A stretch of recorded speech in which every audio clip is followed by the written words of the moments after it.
Oh, all right, team. Welcome to what I truly believe is the real magic workshop of podcasting, editing. You know, that moment when a raw, unpolished recording transforms into something that sounds like it belongs on the airwaves. Today, we are journeying into Session 5, Edit Like a Pro, DAW Fundamentals and Sound Design. Maya, Darius, Sarah, are you ready to get your hands dirty in the digital audio workstation? I am so ready, Coach Gary. My raw recordings sound, well, raw.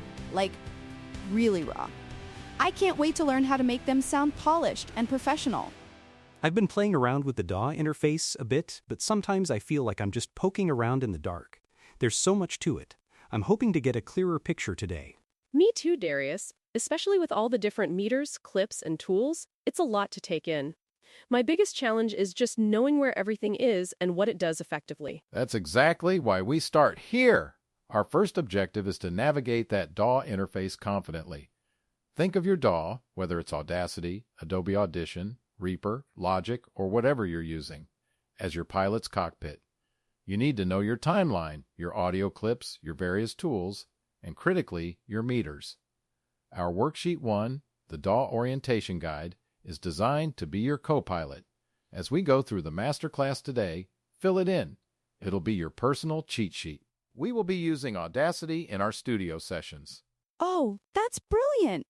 I always forget the keyboard shortcuts. Having them right there will be a game changer. Absolutely. Shortcuts save you so much time. Once we're comfortable with the layout, we move to step 2, which is often the unsung hero of good audio, applying noise reduction. You know, when you first record, you might pick up a low hum from your computer fan, or a distant air conditioner, or even just the ambient room tone. That's where noise reduction comes in, and honestly, it's one of the first steps to transforming a raw recording into something listenable. Option? I definitely have that. I recorded last week, and I could hear a really faint, staticky sound throughout my entire track. Is that what we're talking about removing? Exactly, Zara. It's those consistent background noises. Not necessarily a sudden dog bark, though we'll deal with those too, but that constant hum, fan noise, or even just room tone. Our DAWs have fantastic tools to identify and remove that consistent background noise, leaving your voice track clean. It's almost like magic. How to Widocent your podcasts. So, is this a one-click solution or is there a technique to it? Because I'm worried about making my voice sound robotic or underwater if I apply too much processing. That's a super important point, Darius. It's definitely not a one-click fix-all. Overdoing noise reduction can make your audio sound watery or artificial. It's about finding that sweet spot, and we'll walk through how to sample the noise profile and apply it judiciously. Our Worksheet 2, the editing checklist, actually starts with audio cleaning, and this step for a reason. It's phase 2 of a 3-phase workflow. Oh, so you mean before we even start cutting things out? Precisely. Clean up the foundation first. Speaking of cutting things out, that brings us to our next crucial objective, cutting and trimming audio clips. This is where we eliminate dead air, those awkward pauses, those filler words like you know, and of course, any stumbles or verbal missteps. This is where your podcast truly tightens up and flows. I feel like I have so much dead air. I pause a lot when I'm trying to think of what to say next, even when I'm just practicing. It makes my recordings feel so long. Totally natural, Maya. Everyone does it.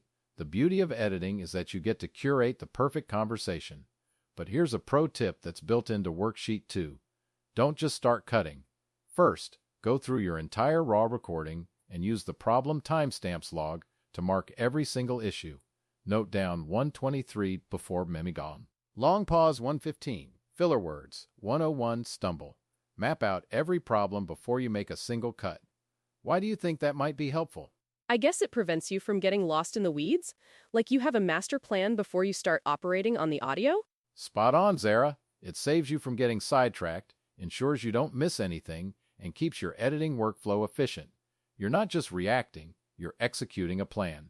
Plus, it ties into the setup and safety phase of Worksheet 2, which reminds you to duplicate your project before you start making destructive edits.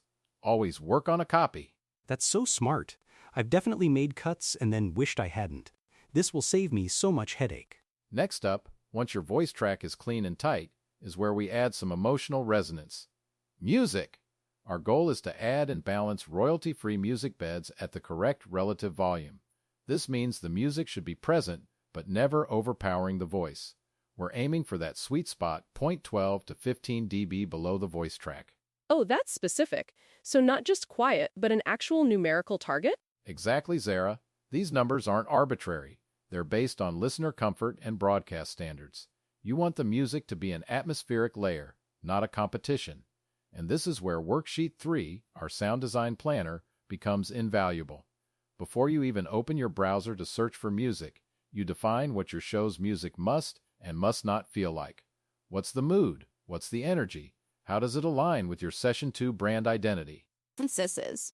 So we're not just picking a track we like, but one that actively supports our brand. That makes sense. It's part of the overall listener experience. Precisely, Maya. Then, Worksheet 3 guides you to audition and compare at least 3 candidate tracks in a structured table. How do they feel? Do they fit the intro, the outro, the music bed? And only then do you document your final selection with intro.outro.musicbed placement specifications. It's a structured approach to creative choice. I love that. It makes choosing music feel less overwhelming and more intentional. I sometimes spend hours just scrolling through options. It's a common pitfall. With our voice track cleaned and tightened, and our music perfectly balanced, we move to the final polish, normalizing and mastering the final mix. This means ensuring your entire episode segment meets the 14 dB LUFS broadcast loudness standard. Who can tell me why loudness consistency is so important? So listeners don't have to constantly adjust their volume?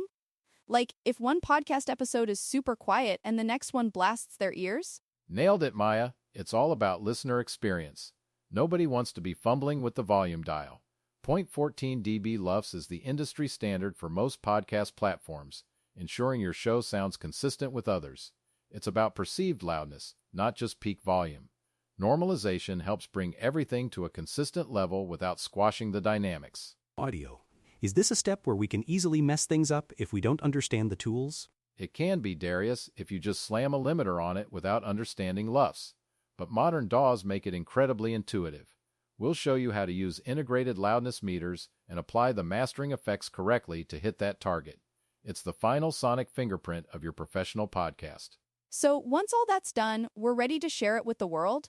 Almost. The very last objective, but by no means the least important, is exporting your completed episode segment as an MP3. This means a minimum of 128 kilobits per second bitrate for good quality, and critically, correct file naming and folder organization. This is where Worksheet 4, our export checklist and post-session self-critique, comes into play. File naming is something I always struggle with. I end up with like podcast final, really final.mp3. Been there, done that. That's why the export checklist is a 10-item pre-export verification guide. It's a sanity check. Did you save? Is it the right format? Is the bitrate correct? Is the file named like show name, episode number, episode title.mp3? It ensures you don't make those easily avoidable mistakes. And the self-critique part? That's your homework. After you export, you'll use the listening guide in Worksheet 4 to evaluate your exported MP3 on both headphones and a phone speaker. You need to hear how your audience will hear it. Does it sound good on different devices? Are there any hidden issues? It's about developing your critical ear. That's a fantastic idea. I usually only listen on my studio headphones, but most people are probably listening on their phone. I never thought about that. It's a crucial step, Zara, and Worksheet 4 also closes with a prep section for Session 6, Interview Day. You'll confirm your guest, prioritize your questions, and even start thinking about naming your episode's money moment, that one quote or soundbite that defines the whole discussion. So, this session isn't just about editing, it's about setting you up for future success. This feels like a really comprehensive approach. From understanding the tools to cleaning up audio, adding music, and then making sure it sounds great everywhere. I appreciate the systematic way we're going through it, especially with the worksheets. It takes a lot of the guesswork out. I'm excited to actually try these steps out. I feel like I finally have a clear roadmap for turning my raw thoughts into something people will actually want to listen to. That's the goal, everyone. Podcasting is an art and a craft, and editing is where that craft truly shines. So let's head into our DAWs, get those hands on, and start transforming your recordings into professional podcast episodes. You've got this. Let's make some magic.